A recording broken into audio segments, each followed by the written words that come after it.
I understand from Pastor Bishop Glenn that you're doing a reset series.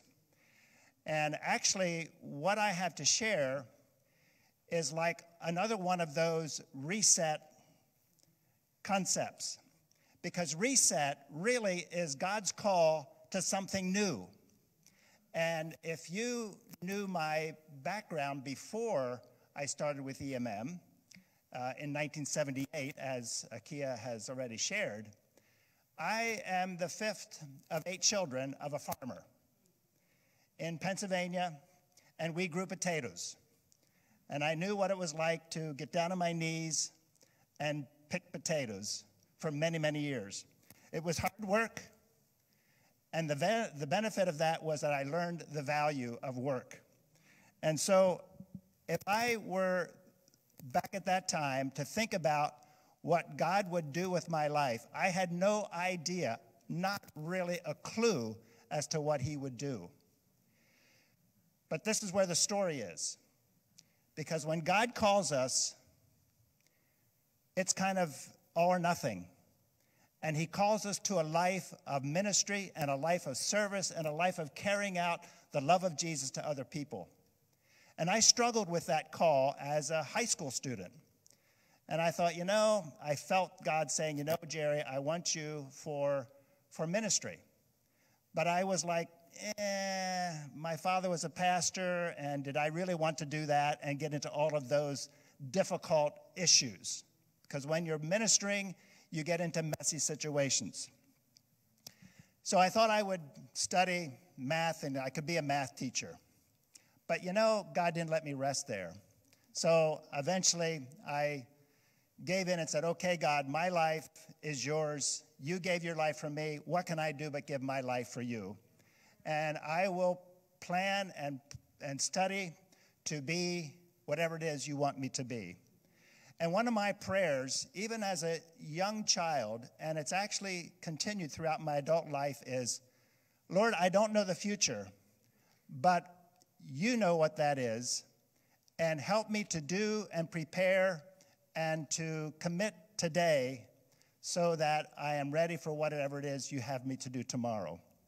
So the theme I would like to, or the text rather, I would like to share is out of Genesis 12, of, I would hope, a very familiar passage. I think it must be a familiar passage because I see in this church that you have persons from many different countries around the globe, and you're very active in missions in your local community and in the global community, as has already been referenced here today.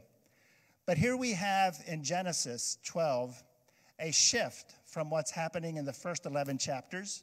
The first 11 chapters, we have the creation and the fall stories. And how is God going to redeem this earth? How does he do it? He calls a person. He calls a family. And this is how it reads.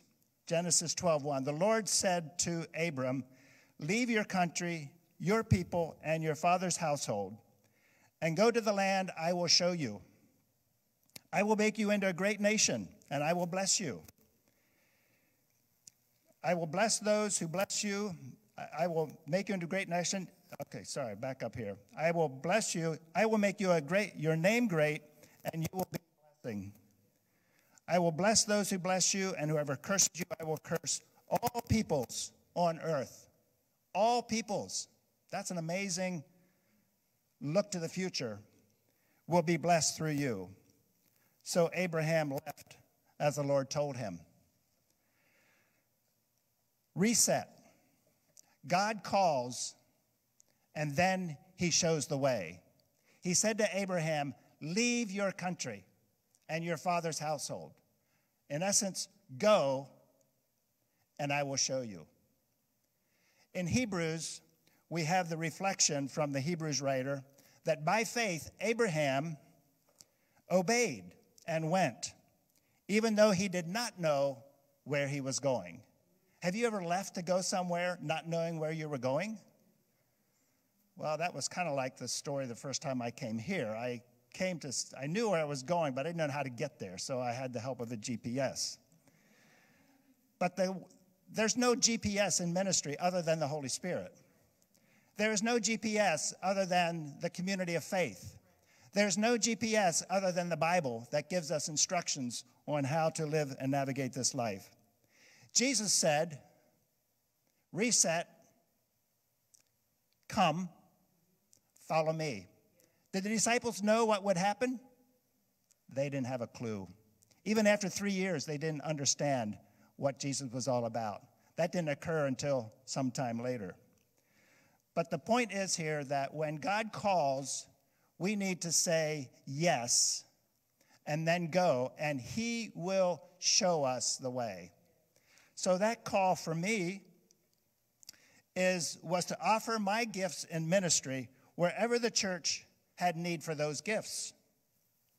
The focus of this call turned out to be urban and cross-cultural, which was quite different from what I grew up. My first 18 years was in a homogeneous society of people kind of like me. Everybody was like me.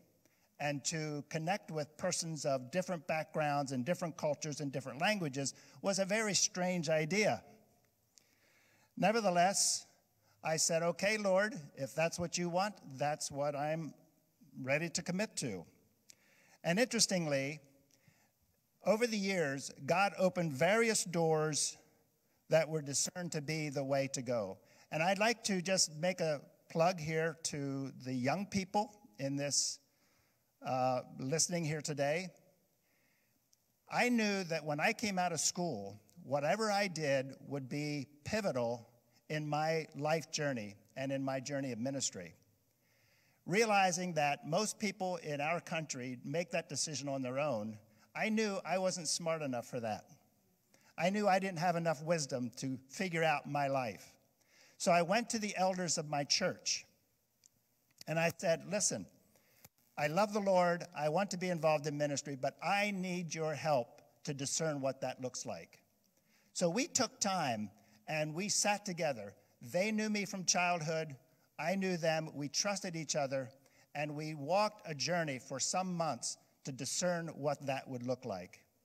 And in the end, my home congregation affirmed that I go to New York City and serve as pastor of 7th Avenue Mennonite Church. They commissioned me. And the beautiful thing about that was they didn't think in terms of Gerry left our church and went away. Rather, Gerry was sent by us to New York City, and they continued to support and encourage and pray for all these years ever since then. Interestingly enough, when I got to New York, I was advised that I should go for a 3-year term, and that after that, since I had an interest in international work, that I could then go into an international ministry. Well, interestingly, my 3 years turned into 19 years, and I kind of joke that it took me 19 years to learn these 3 years worth of lessons. But nevertheless, that new community, 7th Avenue Mennonite Church, and the brothers and sisters in New York City became my next discernment group as to where I serve. That led into a couple years of managing buildings, of all things, that were owned by Eastern Mennonite Missions. And then that led to, I got married during that time, and my wife got involved with teenagers in foster care. So we then ended up spending 15 years working with troubled young women in foster care in New York City. And boy, I'll tell you, if you want a learning experience, that will be it. We suffered, and we cried, and we prayed, and we worked for many years. And you know, one of the things that's a blessing now, 30 years later, is that these young women who are now 40 and 50, their mothers, their professionals, their grandmothers, and so forth, they come back to us and thank us for the times that they spent in our care. During the time that we're doing this, we really don't see a whole lot of fruit. We see some, but we don't see a lot, and it's like, wow, will this make a difference in somebody's life? But the fact is, God calls, and he helps us in these situations. From there, we were very happy involved in that. we received a letter from EMM, Eastern Mennonite Missions. And Glenn knows this person very well, David Shank, who is one of the, I would call one of our godfathers almost in the faith and in missions in Eastern Mennonite Missions. And he wrote a letter saying, Gerry, we would like you and your family to pull up roots from New York City and move to Vietnam and prepare to be ready to teach theological education and leadership development with the Mennonite Church when the time became possible to do that. At that time, we couldn't do it because the law would not allow us to do that. But they wanted us to be there, get our feet on the ground, and get acclimated. So we again discerned and decided that is what God is calling us to do, and we did that. And actually, it was 10 years until we were actually able to do what they sent us to do. But in the meantime, I had this supervisor who was my EMM supervisor who kind of helped guide our work.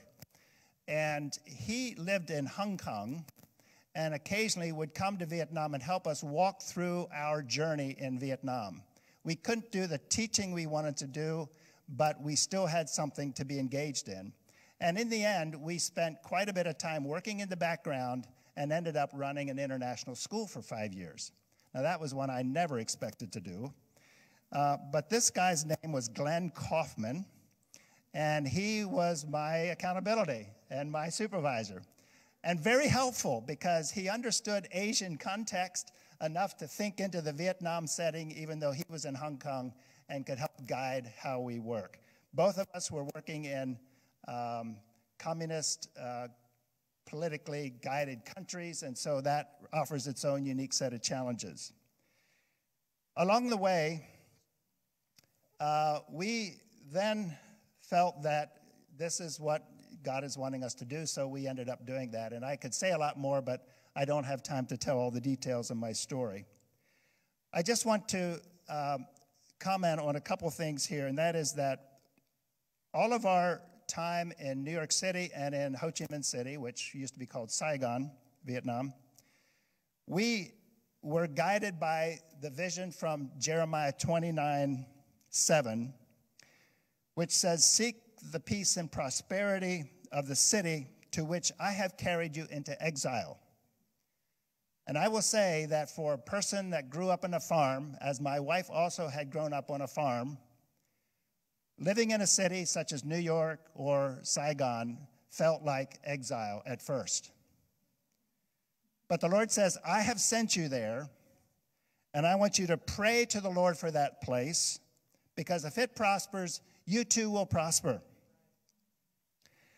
And looking back on that situation, we see how all these years, God's hand was leading all the way.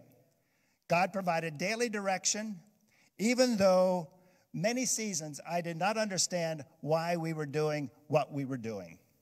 It made no sense to me that I would be running an international school in Saigon when I came there to teach Bible to the Vietnamese. But that's what we were doing. Yet, looking back, we see that each season was fruitful. And it was also a preparation for the next season of ministry. Interesting things that our work in New York City provided the character and the patience and the persistence and the perseverance that Donna and I needed to carry out our work in Vietnam. So that is a gratifying thing to reflect on, to realize that even when we don't understand what's happening, we know that God is at work. So I want to now, in a few minutes, just then give a parallel to EMM and EMM's journey in mission. Because EMM is an old organization. The initial impulse for missions came out of the young people in the Lancaster, southeastern Pennsylvania area. And they had an impulse for sharing the gospel to the world. It started out as working in local churches, working in the local community in Lancaster and the environs, and eventually that impulse then brought them to a greater vision, and they reached out to Philadelphia and to New York City and Boston and to Washington, D.C. and Baltimore area. And that then also propelled them to places around the globe so that they established missions in Tanzania, Eastern Africa, in Europe, in Asia, Central and South America, all around the globe. I don't think EMM founders had an idea what would happen in this ministry. But over 100 years, over 7,000 people have served in over 109 countries and 21 states here on the eastern seacoast mostly. These are ministries that have established 12 national churches that numbers well over 500,000 members. These are in East and West Africa, Central, South America, Asia, churches up and down the eastern seacoast of the United States. As of last year, 2019, there were 96 workers living and working overseas. EMM's mission is Christ's transforming love compels us to cross cultures, engage the world, and make disciples of Jesus. And those disciples of Jesus then come together and form a cluster and a community of faith. Now, of course, this is a 100-year history. And the reality is that the context of missions continues to change and to change very rapidly. And just to mention a few things, we here in this country used to think of missions as from the West to the rest of the world. But the reality is now that the world has changed, and many places in the world have been evangelized, and there are faithful people following the Lord all around the globe, to which we rejoice and thank the Lord. And now we also see in our contemporary day millions and millions of displaced persons. And we have, I think as of a year or so ago, the UN Commission on Refugees said there are 70 million displaced persons now around the globe. This is unprecedented. And there are many refugees have come to Europe and other places, including to the United States. And some time ago, we started realizing that EMM needed to spend more effort and focus on refugees and immigrants right here on our home territory. Because over the years, after we planted churches in North America, say in the 1980s, we focused mostly overseas and not so much locally here. And I know that a lot of the local churches here in this country have picked up many different ministries.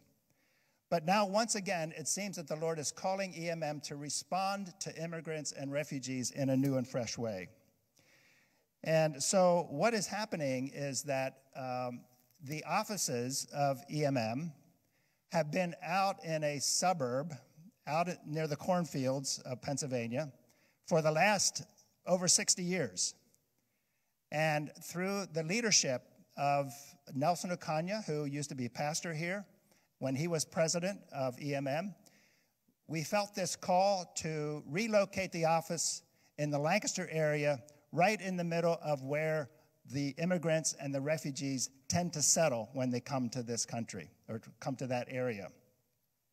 So we started doing some research on that and so forth, and God led us to actually purchase a building and to prepare it for that move. But we weren't quite sure how that ministry would look when we went to Lancaster. So we asked a group of 10 Christians who live in the city, love the people of the city, to pray and discern and research on how we use that space.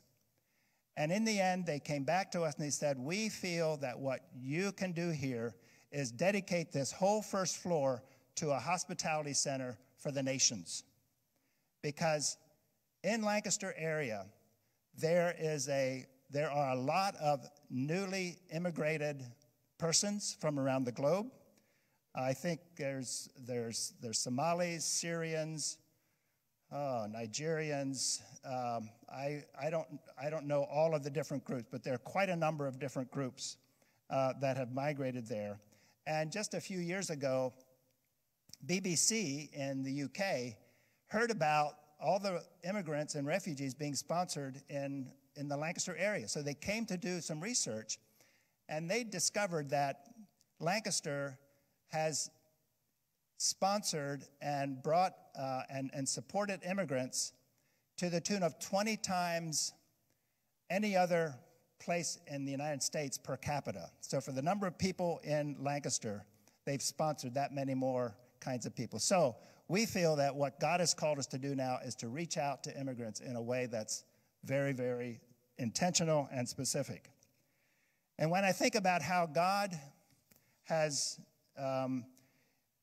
worked through his people, and when we also see how there are persons who come to another land, they feel like they're exiles, and they don't feel comfortable in this new place, yet God meets them there. God provides a place, God provides a home, God provides a relationship for them, and God provides his love for them, and then they still stay in connection with their family members and their friends back in their home country and carry the gospel back to those friends. So that is the vision that we see already happening in a number of situations. When God placed Israel in Palestine, what we know today as the Palestine area, that was very strategic, because any of you who know your geography, and I'm sure you all do because you come from around the world, you know that Palestine is in the middle of the Egyptian civilization to the southwest, up through to the north, Syria, Assyria, and then over into Babylon and the Mesopotamian area. And the trade routes went right through that area where God put Israel. And the strategic place of that is, here's where people will come through this land, and borders will be open, and you can share the Yahweh faith with these persons from around the regions, both from Egypt the whole way over to Persia. That is a very powerful, significant thing. And I see that how the place God gave us in Lancaster is also right at the nexus of the movements of people from around Lancaster County. So we are looking forward to the way God will work through us, things we don't yet understand or know. But God said, go, and we are going. And we expect that he will show us the way. So I share this with you just in a way of humility, to just recognize that when we give ourselves to God, he is the one who provides for us what he called us to do. He's the one that gives us the vision, and he tends to just reveal that vision just one step at a time. We don't see the whole thing. In fact, if we did, I think we would be further frightened and say, how can this be? So he is smart. He knows how to work with us. He knows our fears. He knows our anxieties. He knows what we wonder about, and he lets us know step by step how we are to live our lives and to move forward. So I share this with you as an encouragement. I see and understand that this is a congregation of immigrants, of persons who are very diverse, and God has called you from all corners of the globe. He's called you here for a purpose. He's called you here to seek the welfare and the prosperity of this city, so that as it prospers, you too will prosper and can be that light to the people around you and around to the rest of the globe. So be encouraged. God is working through you. You may not always perceive it, but it's happening. I can assure you it's happening. Continue to listen, discern, and obey the Spirit's call. God bless you. It's a delight to be here today, and I just look forward to our time together. Thank you.